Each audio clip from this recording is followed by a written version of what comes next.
2017లో Indian బ్యాంకులో loan తీసుకున్నాను 48,000.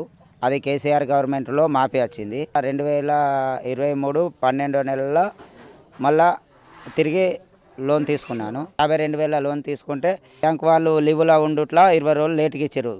మా తప్పిదం వల్ల మీకు రుణం మాఫీ కాలందున వాళ్ళు ఒక లెటర్ రాసి పంపినామని చెప్పి ఒక లెటర్ ఇచ్చారు నాకు ఇప్పటి వరకు కూడా నాకు ఎలాంటి మాఫీ వర్తించలేదు.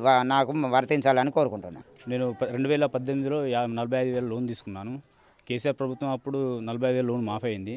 ప్లస్ మళ్ళీ ఇప్పుడు మన కాంగ్రెస్ గవర్నమెంట్ వచ్చినప్పుడు మళ్ళీ లోను కంటిన్యూ అయింది. లోను ఇంట్రెస్ట్ తోటి 51,000 అయింది. నేను మొన్న బ్యాంకు పోయి అడిగితే మేము లిస్టు పంపిస్తాము 15వ తారీఖు లోపు మాఫీ అయితే అని చెప్పేసారు. అడిగితే ఇంకా లిస్ట్ మాకు రాలేదని చెప్పేసి అంటారు, మాఫీ కాలేదన్నది. నేను ఇండియన్ బ్యాంకులో 2013లో నేను లోన్కి అప్లై చేశాను. అప్పటి నుంచి కట్టుకుంటూ తీసుకుంటూ అత్తనే ఉన్నాను. కేసీఆర్ ప్రభుత్వం వల్ల ₹1,00,000 మ్యాప్ అయినాయి. మొన్న నవంబర్లో నేను 1,46,000 మళ్ళీ కొత్తగా లోన్ తీసుకున్నాను. అవి మొన్న లిస్టులో నా పేరు రాలేదు. ఇప్పుడు కొత్తగా తీసుకోలేదు బాబు, 2013లో తీసుకున్నట్టు చూపెడతానని బ్యాంకు వాళ్ళు చెప్తారు. 2015లో ₹1,00,000 లోన్ తీసుకున్నా. కేసీఆర్ 2023లో మాఫీ చేసిర్రు. మాఫీ చేసినాక రేవంత్ రెడ్డి గారు వచ్చి మళ్ళీ మాఫీ పైసలు మళ్ళీ జల్దీ తీసుకొని మళ్ళీ మాఫీ చేస్తా అన్నాడు. మాఫీ ఇంతవరకు కూడా మాఫీ కాలేదు. ఫస్ట్ లిస్టులో మాఫీ కాలేదు, సెకండ్ లిస్టులో మాఫీ కాలేదు, ₹1,00,000 కూడా మాఫీ కాలేదు. దానికోసానికి ఎదురు చూస్తున్నాము. ఈ రైతు బంధు కూడా వల్లేదు.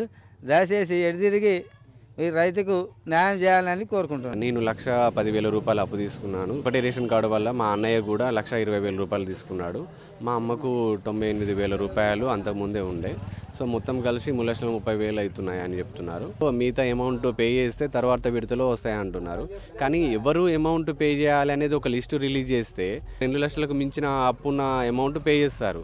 కానీ ఎవరు కట్టాలో తెలియక 2 లక్షల పైన వాడినంతా బ్యాంకులో చుట్టూ తిరిగి అప్పులు అంటే మిగతా 2 లక్షల అమౌంట్ పైన ఉన్న అమౌంట్ పే చేసుకుంటూ పోలేరు కదా. ఎవరు పే చేయాలనేది దానికి ఒక ప్రణాళిక లేకుండా చేసి 80% రేషన్ కార్డు ప్రతిపాదకంతోనే ఆగిపోయారు.